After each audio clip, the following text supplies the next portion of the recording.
will no longer hide the truth.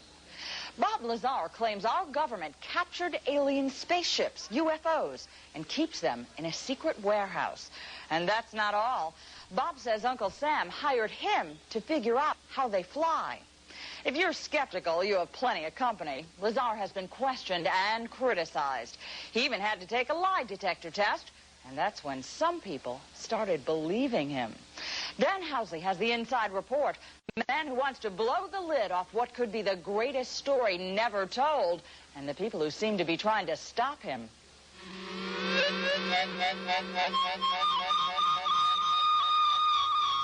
Strange lights over Las Vegas, within view of tourists and gamblers along the city's Casino Row. What are the odds these are alien spacecraft out for an evening spin? Or would you bet they're simply standard aircraft, or worse yet, some kind of hoax?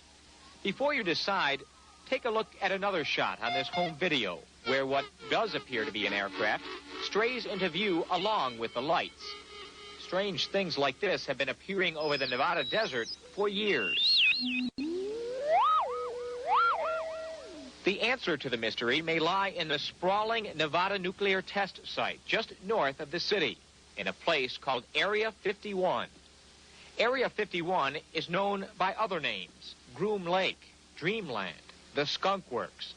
It's an isolated military facility where the U.S. develops its most top-secret projects.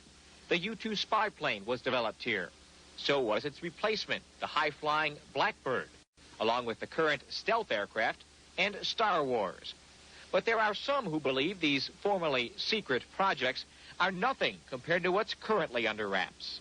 Not too many people live out here in the remote sections of the Nevada desert, far from the lights of Las Vegas.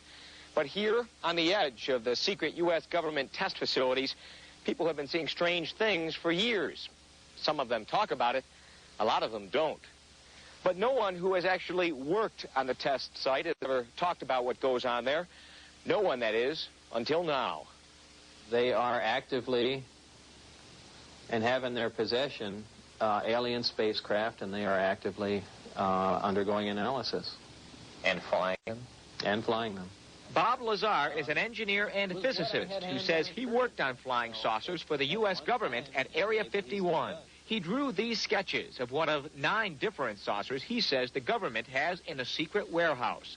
Lazar gave the saucers each names according to their various shapes: Top Hat, the Sport Model, the Jello Mold. Called in to help figure out how they work, Lazar says the saucers are powered by an antimatter generator, fueled with an element which he says could only have come from another planet. They set up and produce their own gravitational field. Just as the Earth holds all matter down, they produce that same field, but out of phase, and it repels itself. The effects that can cause, the way in which everything operates is by all intents and purposes, magic. I mean, it is so far beyond our level of technology. Now, before you toss Lazar on the pile with all the other UFO wackos, understand that he willingly agreed to take a lie detector test, requested and independently arranged by a Las Vegas reporter. Terry Tavernetti is the ex-cop who administered the test. If he's lying, he ought to be in Hollywood, because he gave absolutely no physiological indications of attempting deception. Lazar says he was referred to his government job by Dr. Edward Teller, the renowned scientist who helped develop the atomic bomb. But in a rare interview with Inside Report, Teller insisted he doesn't know Lazar, or at least doesn't remember him. I think it appears that someone's trying to wipe him out. George Knapp is the Las Vegas TV reporter who first aired Bob Lazar's amazing claims. He says he ran into unusual problems just trying to look into Lazar's background. Though Lazar claimed to have once worked at the Los Alamos National Laboratory, government officials denied they knew anything about him. But when Knapp came up with a phone directory listing Lazar's name, Los Alamos grudgingly admitted he had spent some time there. Officials at the hospital where Lazar was born even denied the simple fact he was born there, until Knapp tracked down the doctor who delivered Lazar. I find Bob to be credible, and the main reason is because the story hasn't changed. It's stayed From the beginning, it's been the same. It hasn't expanded like some of these UFO tales you hear. It's been the same. And we've been through a lot of different interview sessions, many on camera, many more off camera. And it stayed exactly the same, consistent. But even inside the community of UFO believers, there are many who are skeptical of Bob Lazar's claims. Nuclear physicist Stanton Friedman says Lazar may indeed be the real thing.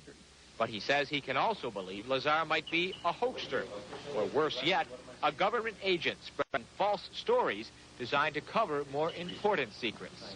I find Bob Lazar as somebody who isn't silly, who doesn't say totally stupid things, who comes across well.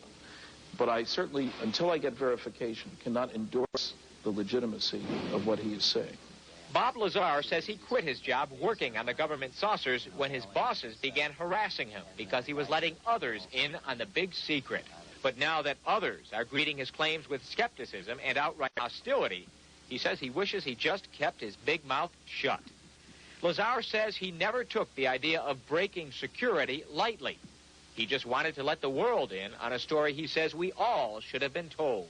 Why keep a secret about probably one of the most important events in history, that there's been contact from an alien civilization? It's a significant event in history, more significant than anything.